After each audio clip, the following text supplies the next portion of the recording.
ट्रॅफिकचा जो मुद्दा आहे, सन्मान्य सदस्यांनी सांगितलं की मुंबईसह जी मोठमोठ्या शहरामध्ये ट्रॅफिकची कोंडी होते, त्याच्यामध्ये मला सांगताना एक महत्त्वाची माहिती सांगितली पाहिजे की आतापर्यंत 4,94,94,94 एवढी वाहनांची नोंदणी झालेली आहे आणि फक्त मुंबईमध्ये 794 वाहनं ही दर दिवशी नोंदवली जातात।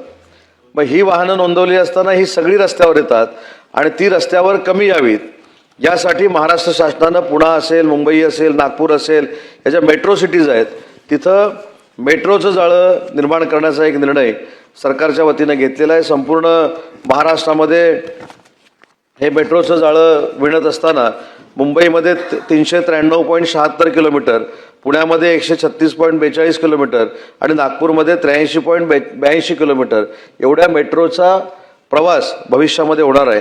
आणि सगळी जर तुम्ही आकडेवारी काढली, ज्यावेळी ही मेट्रो सुरू होईल ते सुमारे 1.25 कोटी ते 1.5 कोटी लोक या मेट्रोमधनं प्रवास करणार आहेत, जेणेकरून ही सगळी जी वाहनं आहेत ही रस्त्यावर येणं कमी होईल। आता अनेक ठिकाणी प्रकल्प सुरू आहेत, त्या प्रकल्पामध्ये कुठची कामं चालू आहेत ती देखील आपण सांगितली, ती कशा पद्धतीनं लवकर करायची आहेत हे देखील शासनाच्या विचाराधीन आहे। परंतु एखाद्याचं कामाचं जे लिमिट आहे किंवा टाईम पिरियड जो आहे हा 2 वर्ष 3 वर्ष असल्यामुळं काही ठिकाणी ही कामांना वेळ होत आहे, परंतु ही सगळी कामं ज्यावेळी तांबेसाहेब पूर्ण होतील त्यावेळी पूर्ण प्रवास हा सुखकर होईल। वाहनं संथ गतीनं जातात ही देखील आपण मांडलेली भूमिका ही खरी आहे। पुण्यामध्ये असेल, मुंबईमध्ये असेल, या सगळ्या प्रकल्पांमुळं वाहनांच्या रहदारीचं गती जी आहे ही फार संथ गतीने होते। पण अजून एक मला महत्त्वाची गोष्ट सांगितली पाहिजे की आजपर्यंतच्या मुंबईच्या इतिहासामध्ये सगळ्यात मोठे प्रकल्प महायुतीच्या सरकारनं केले। त्याचं श्रेय अनेक लोक घेतात। काल देखील अनेक लोक टाळं फोडून सांगत होते आम्ही हे केलं, आम्ही ते केलं।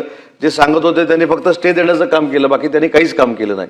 परंतु त्याच्यानंतर महायुतीचं सरकार आलं, माननीय एकनाथ शिंदे साहेब राज्याचे मुख्यमंत्री झाले, आता देवेंद्रजी राज्याचे मुख्यमंत्री आहेत।